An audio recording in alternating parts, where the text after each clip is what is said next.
Hello friends, कैसे हैं सब लोग।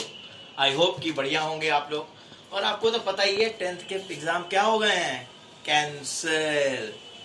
बट हम लोग तो अपनी क्लासेस कंटिन्यू रखेंगे ही रखेंगे ना। अब मैंने एक वीडियो बनाई थी क्लास 9 के चैप्टर 1 पे, जो चैप्टर का नाम था मैटर इन आर सराउंडिंग। तो उसी से रिलेटेड अब मैं कुछ क्वेश्चंस आपको करवाऊंगा, रीजनिंग क्वेश्चंस जो मोस्टली पूछे जाते हैं एग्जाम में। मोस्टली ये क्वेश्चंस पूछ लिए जाते हैं। चलो स्टार्ट करते हैं। बहुत दिनों बाद मिला हूं, बहुत दिनों बाद आप मुझे देख रहे हैं। अब हम रेगुलर वीडियोस अपलोड करूंगा, रेगुलर आपको टॉपिक्स मिलते रहेंगे, क्वेश्चन डिस्कस करते रहेंगे। अब मैं मिस आउट नहीं करूंगा, ओके, प्रॉमिस।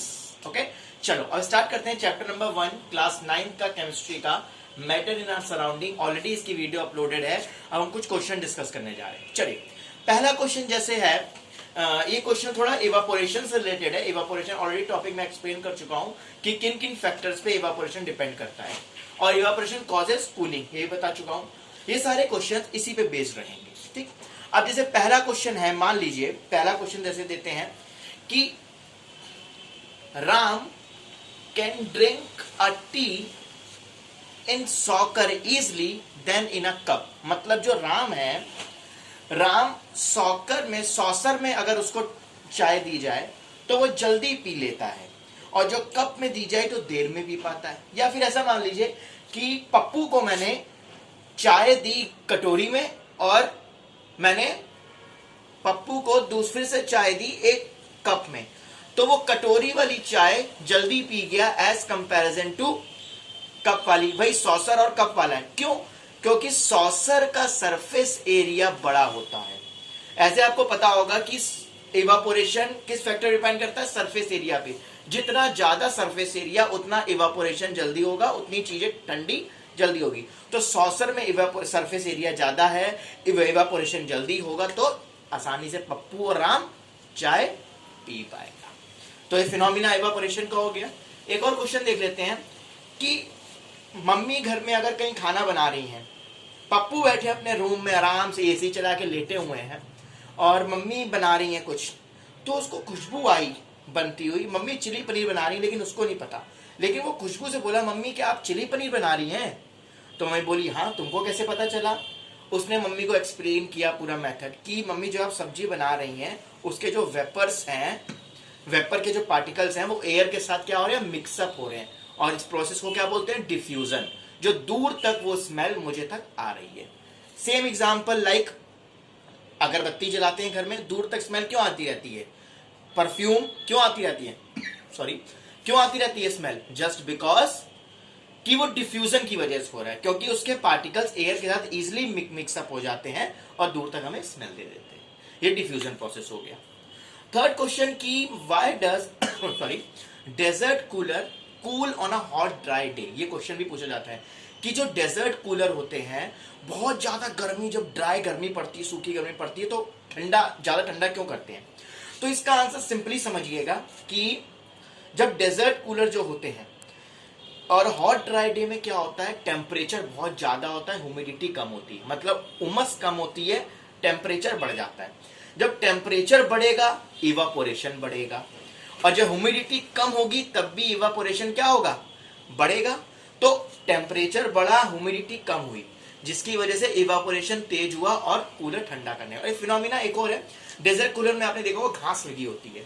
जब आप कूलर का पंखा चलाते हो, उसमें पानी भरा होता है, तो वो पानी की जो ड्रॉपलेट्स हैं वो बाहर की तरफ आ जाती हैं, घास की तरफ, देखा गीला गीला हो जाता है।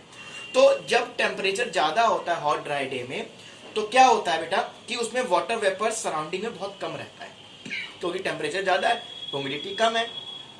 जब ह्यूमिडिटी कम है और वाटर वेपर्स भी कम होंगे सराउंडिंग्स में, तो जब पानी उसकी सराउंडिंग में आ जाता है, घास के ऊपर ड्रॉपलेट्स आ जाती हैं, तो जो हॉट एयर बाहर से आ रही है, मान लो 40 डिग्री सेल्सियस की एयर है, वो जब अंदर उस ड्रॉपलेट्स पे गिरेगी, तो वो जब पंखे से बाहर फेंकेगी तो उसका टेम्परेचर कम होगा। बिकॉज टेम्परेचर ज्यादा, ह्यूमिडिटी कम और वाटर वेपर्स कम होते हैं, जिसकी वजह से इवापोरेशन फास्ट होगा, हमें ठंडी हवा मिलेगी। इसलिए desert cooler hot dry day में ज्यादा ठंडा करते हैं। अब नेक्स्ट क्वेश्चन, मान लीजिए एसीटोन हो गया या पेट्रोल हो गया, अगर हाथ में डालते हैं हमें ठंडा क्यों महसूस होता है? बिकॉज इसके जो इंटरमोलिकुलर पार्टिकल के बीच में जो स्पेसेस बहुत वीक होती हैं, इंटरमोलिकुलर अट्रैक्शन जो होता है पार्टिकल के बीच में बहुत लो होता है, बहुत वीक होता है, और ये वोलेटाइल इन नेचर होते हैं। एसीटोन, पेट्रोल, ये सब वोलेटाइल इन नेचर होते हैं, और आप बोल सकते हैं इनका टेम्परेचर बहुत लो होता है। जैसे ही हम लोग डालते हैं तो ये हीट एब्जॉर्ब करके तुरंत इवापोरेट कर देता है फास्ट, इसलिए हमें ठंडा महसूस होता है। और अब दूसरा क्वेश्चन मान ली कि बॉइलिंग वाटर और स्टीम, बॉइलिंग वाटर और स्टीम कौन ज्यादा जलाता है, कौन ज्यादा सीवियर बर्न करता है, उबलता हुआ पानी या फिर स्टीम? क्या होता है बेटा, जब पानी उबल रहा होता है 100 डिग्री सेल्सियस और जब वो भाप में कन्वर्ट हो रहा होता है, भाप के पास स्टीम का एक्स्ट्रा एनर्जी होती है। भाप के पास क्या होती है? एक्स्ट्रा एनर्जी होती है, उसको बोलते हैं लेटेंट हीट। तो वो एक्स्ट्रा एनर्जी जब होगी तो ऑब्वियस सी बात है कि steam will burn severe then a boiling. तो स्टीम ज्यादा बर्न करता है, ज्यादा जलाता है as comparison to boiling water. अब और क्वेश्चन आ जाते हैं, मान लीजिए कि which type of cloth we should wear in a summer. तो कॉटन के क्लोथ हमें पहनने चाहिए समर में, because it is a good absorber of sweat. वो स्वेट का गुड एब्जॉर्बर होता है और हीट को एब्जॉर्ब करके इवापोरेट बहुत जल्दी कर देता है, जिसकी वजह में ठंडा महसूस होता है। एक और क्वेश्चन आता है, जैसे जो मटके होते हैं, अर्थन पॉट्स हैं, उसमें गर्मी में पानी ठंडा क्यों रहता है? जो अर्थन पॉट्स होते हैं, मटके होते हैं ना, मटक मटक के चलना, देखा होगा, मटके होते हैं मिट्टी के मटके, उसमें पानी ठंडा क्यों रहता है?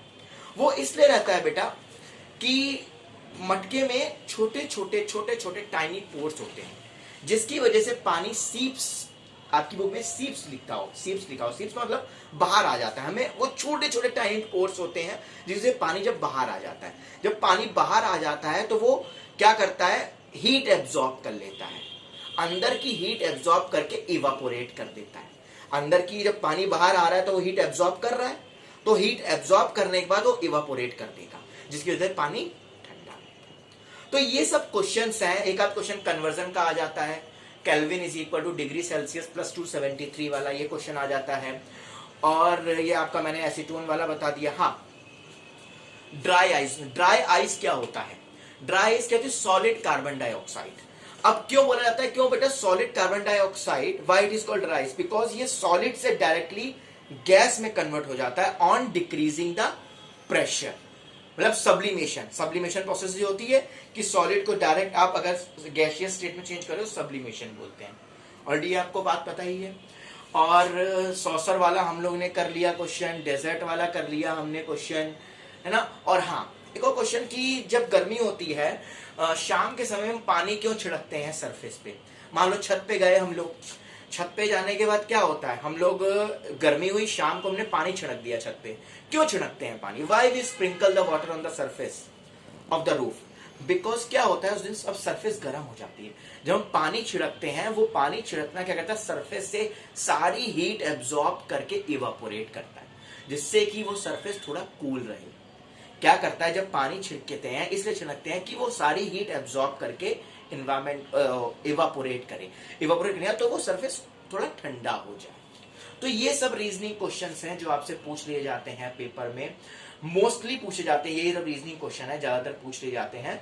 तो और जितने क्वेश्चंस मुझे मिलेंगे हम आपके साथ डिस्कस करेंगे। ये चैप्टर 1 के कुछ क्वेश्चन थे। इवापोरेशन पे डिपेंड जो करते हैं, कॉजेस कूलिंग करता है, ये विंड पे डिपेंड करता है, विंड स्पीड पे, ह्यूमिडिटी पे डिपेंड करता है। ह्यूमिडिटी बढ़ेगी, इवापोरेशन कम होगा, सरफेस एरिया बढ़ेगा, इवापोरेशन ज्यादा होगा, टेम्परेचर बढ़ेगा, इवापोरेशन ज्यादा होगा, और हवा तेज चलेगी तो इवापोरेशन ज्यादा होगा, तेज। तो ये सब क्वेश्चंस मोस्टली पूछे जाते हैं, ठीक है।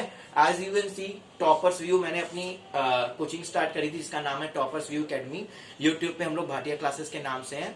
अब मैं डेली अपलोड करूंगा, डेली कुछ ना कुछ क्वेश्चंस के साथ। ऑलरेडी मेरी वीडियोस अपलोडेड है टॉपिक वाइज, तो हम लोग कुछ क्वेश्चंस डिस्कस किया करेंगे। जैसे हमने चैप्टर 1 के कुछ क्वेश्चन डिस्कस किए, अब हो सकता है कल हम चैप्टर 2 के क्वेश्चन डिस्कस करें कुछ। तो धीरे धीरे हम लोग क्वेश्चन डिस्कस करेंगे, जो भी आपके डाउट्स हो will discuss it. Till then, bye bye, be safe, stay home, take care, have a nice day.